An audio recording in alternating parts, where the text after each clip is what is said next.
I am going to complain about medical opinions. In today's world, if you were to ask me what the single biggest problem is in disability claims, I would say the conduct of medical opinions in the course of CMP exams. Not that there aren't other big problems, but this is where we see the majority of claim denials start at.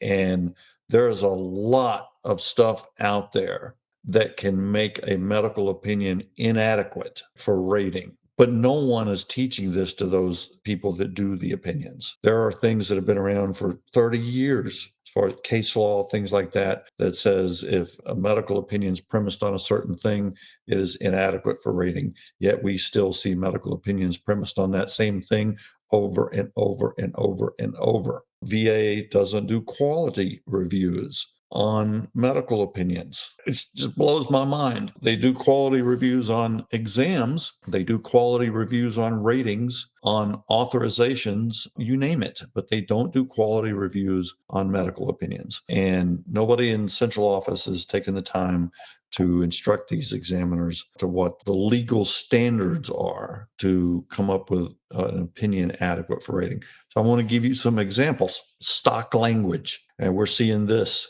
no matter which contractor it is. We know these contractors are talking to each other. We know these examiners are talking to each other. They used to have listservs. They may still do. I don't really know that they go into and have conversations with each other and share things. And so we've started to see certain kinds of stock language used to support a medical opinion across the board, north, south, east, west, every contractor, all using the same stock language.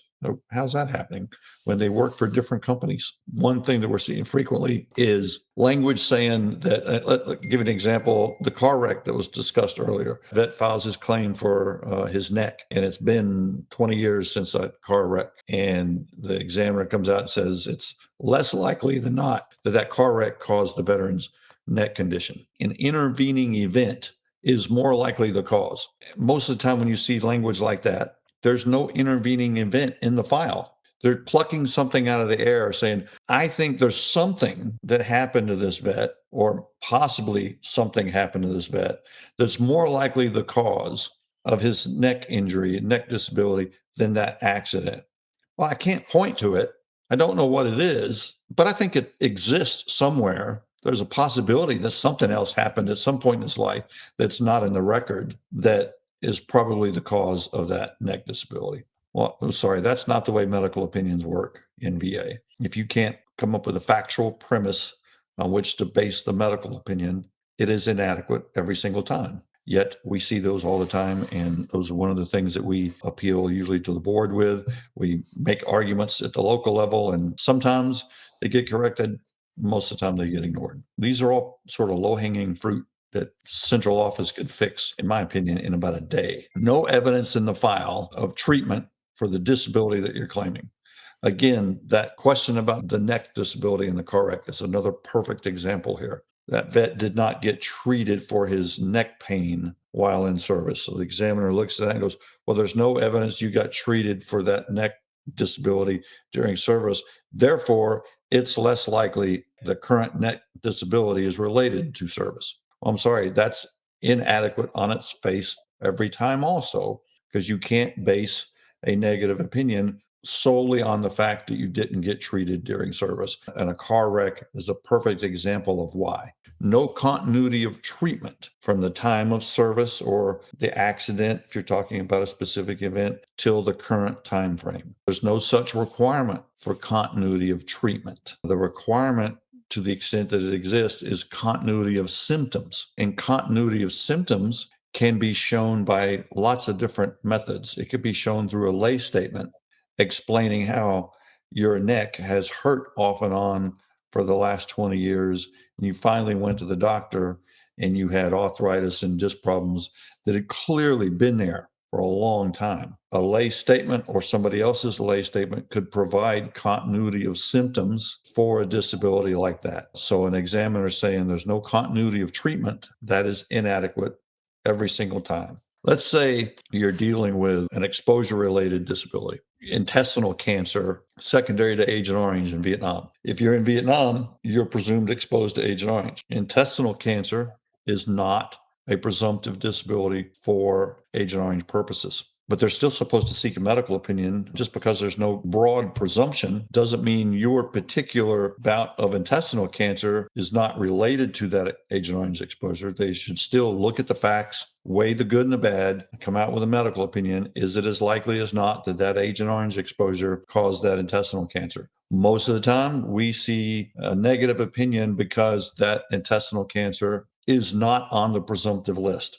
And that's the basis of the negative opinion. That is legally inadequate every single time. And it happens all the time. And last one, probably one of my favorites, association or correlation is not causation. So what are they doing there? The examiner is importing a cause and effect test, requiring you to pass a cause and effect test before they will offer a favorable opinion linking your disease to a certain exposure, if that's the kind of case it is.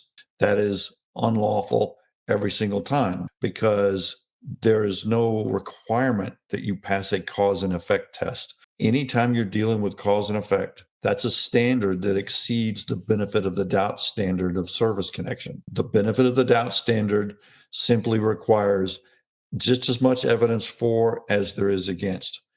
In a lot of these files, we see no evidence against.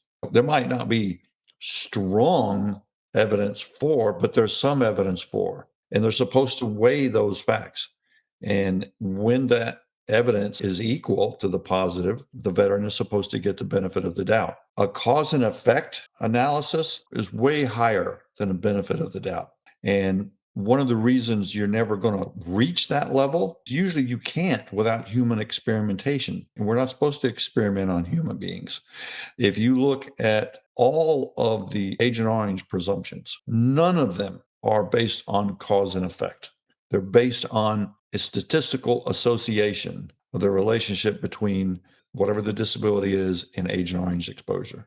That is it. That presumption is there to give the benefit of the doubt to that veteran because of that association, because of that correlation. All right. So when they say correlation is not causation, I got a few choice words in response to that because that is just not the law, and no one in central office will do anything about it. When you have opinions like this that end up tanking your claim, it's important that you get a copy of them if you can. See if that negative opinion is written in those languages. Now, sometimes they will copy and paste the whole opinion into the rating decision. If they do, then great. Then you know by reading the rating decision what the opinion is. Sometimes they just summarize it. So we see it a little bit of both ways. Those denials based on those kinds of opinions, you got a few options. You can go to a higher lower review and say, look, this is the basis of the negative opinion. I think that's legally inadequate. You may get returned for a duty to assist error and them getting a new opinion. I'm seeing that less these days. It really depends on the HLR, the DRO that you get. I am appealing much more of those these days to the Board of Veterans Appeals because if you make your case, they will almost always send it back on an error or grant it if there's other evidence in your favor. What they're rarely going to do is deny the case based on that opinion. If you go into court with a case like that, the court's not going to tolerate it. They're going to send it back and vacate that board decision. And the board, for the most part, knows that. Use that to your advantage. This is the stuff that we use in addition to a bunch of other stuff. We look for this type of stuff every single time we look at a medical opinion. And unfortunately, we see it just about every single time when that opinion's negative. I could close my eyes and throw a dart against a wall and hit one of these opinions with these in there if we were to stick them on the wall. I can almost guarantee it. Hey, Nate here, Hill & Ponton's video guy. The video you just watched is expanded on further in this one right here. Learn something more, increase your rating. As Matt always says, knowledge is power. So go ahead,